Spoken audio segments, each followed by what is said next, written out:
Bismillahirrahmanirrahim. Alhamdulillahi rabbil alamin. Wassalatu wassalamu ala afdalil anbiya'i wal mursalin nabiyyina Muhammadin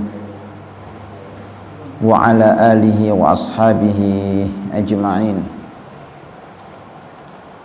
Subhanaka la ilma lana illa ma 'allamtana innaka antal alimul hakim. Rabbi shrah li sadri wa yassir li amri wahlul 'uqdatam min lisani yafqahu qawli. Hadirin jamaah salat subuh Masjid Hikmatul Hakim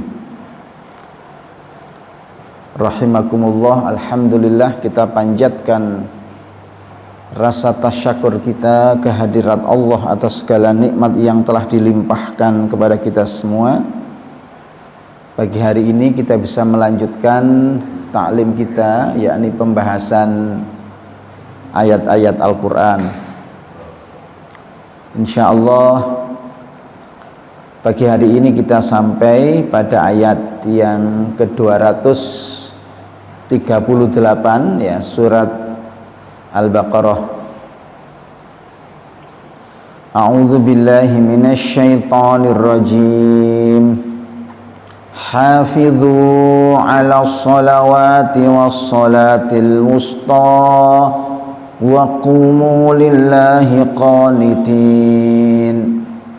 Fa in khiftum farijalan aw rukbana فَإِذَا أَمِنْتُمْ فَاذْكُرُوا اللَّهَ كَمَا عَلَّمَكُمْ مَا لَمْ تَكُونُوا تَعْلَمُونَ وَالَّذِينَ يُتَوَفَّوْنَ مِنْكُمْ وَيَذَرُونَ أَزْوَاجًا وَصِيَّةً لِأَزْوَاجِهِمْ مَتَاعًا إِلَى الْحَوْلِ غَيْرَ إِخْرَاجٍ فَإِنْ خَرَجْنَا فَلَا جُنَاحَ عَلَيْكُمْ فِيمَا فَعَلْنَ فِي أَنفُسِهِنَّ مِنْ مَعْرُوفٍ وَاللَّهُ عَزِيزٌ حَكِيمٌ وَلِلْمُطَلَّقَاتِ مَتَاعٌ بِالْمَعْرُوفِ حَقًّا عَلَى الْمُتَّقِينَ Kadzalika yubayyinullahu lakum ayatihi la'allakum ta'qilun. Ya. Sudah dulu. Hafidhu, jagalah oleh kalian, peliharalah oleh kalian ala sholawati, atas salat-salat, was sholatil wusta, terutama salat wusta atau sholat pertengahan. Wa qumu, dan tegaklah kalian lillahi, untuk Allah, qanitin, sebagai orang-orang yang merendahkan diri, ay khadi'in. Fa in khiftum, maka jika kalian takut, farijalan, maka boleh sambil berjalan, au rukbana, atau sambil berkendara. Sholat tadi itu loh ya.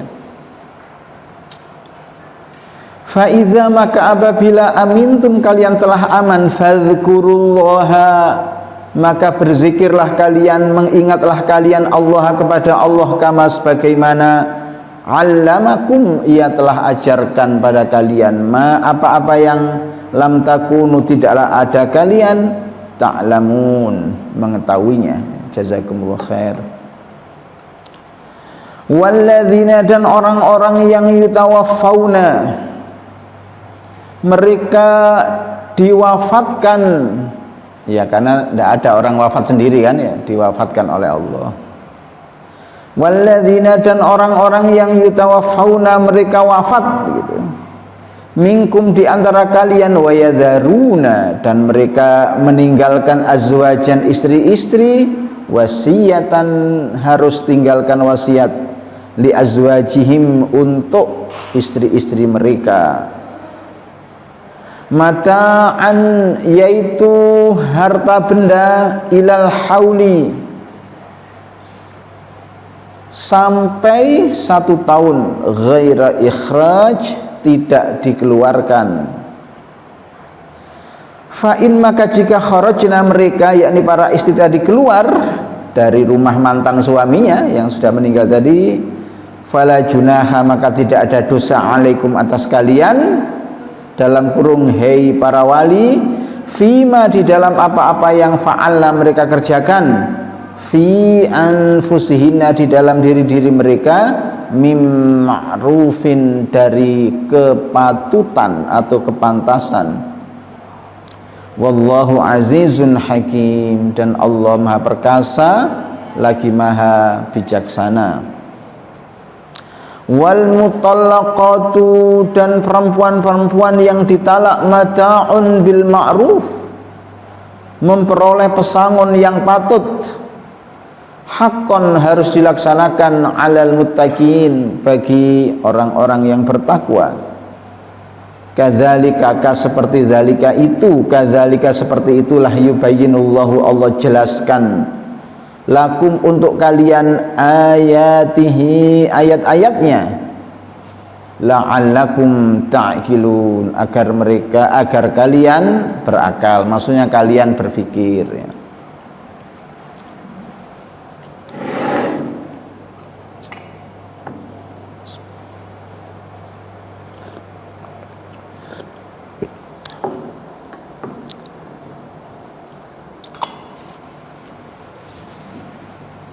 Tayyib, ayat yang kita baca ini masih berkenaan dengan hukum keluarga dalam Islam, bagaimana aturan-aturannya. Sebelum kita masuk ke sana, kita bahas makna kosakatanya. Dalam ayat ada kata hafidhu yang secara harfiah jagalah atau peliharalah ya. Karena hafidhu yahfadhu itu memang maknanya menjaga, makanya tas dalam bahasa Arab itu namanya mahfadho, alat untuk menjaga sesuatu ya, supaya buku kita tidak jatuh, barang-barang kita tidak tercecer, dimasukkan di dalam tas. Orang yang hafal Quran disebut hafidh karena ia jaga Quran itu di dalam hafalannya.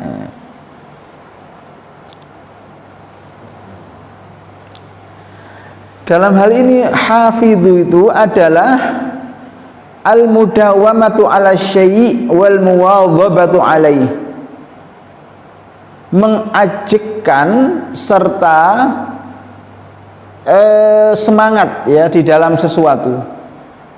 Sehingga kalau ayat mengatakan hafidhu ala sholati ala sholawati, jagalah oleh kalian sholat-sholat itu, maka jagalah dua hal tadi.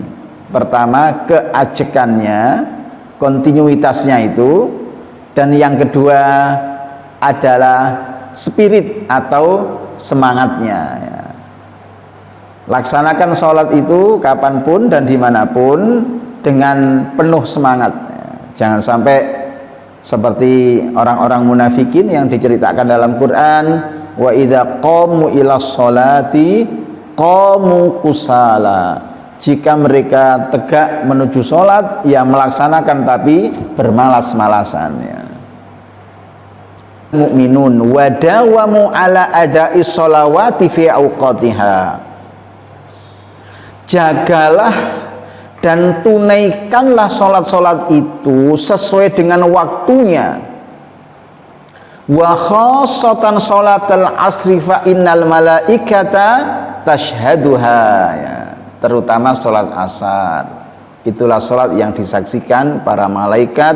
Wa qumu lillahi qanitin, ai da'wamu 'alal ibadati wa ta'ati bil khusu'i wal khudu'i, ai qumu lillahi fi sholatikum khasyi'in, laksanakanlah sholat-sholat kalian itu dengan motivasi semata-mata mengharap ridha Allah, dalam suasana hati yang khusyuk, menundukkan diri kepadanya.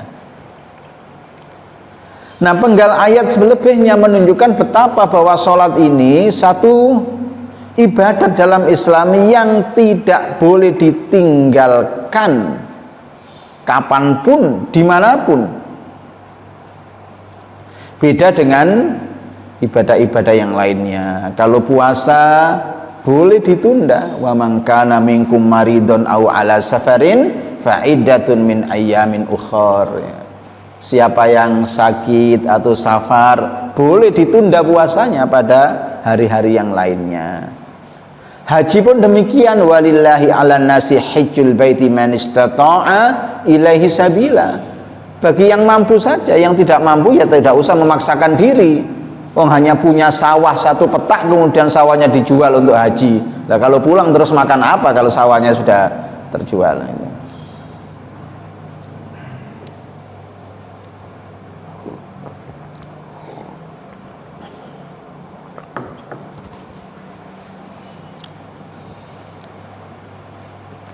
Beda dengan sholat ya, dalam keadaan apapun ya tidak boleh ditunda ya, dalam arti pada waktu-waktu yang lainnya ya, kecuali kemudian dijamak ya, karena ada aturan tersendiri.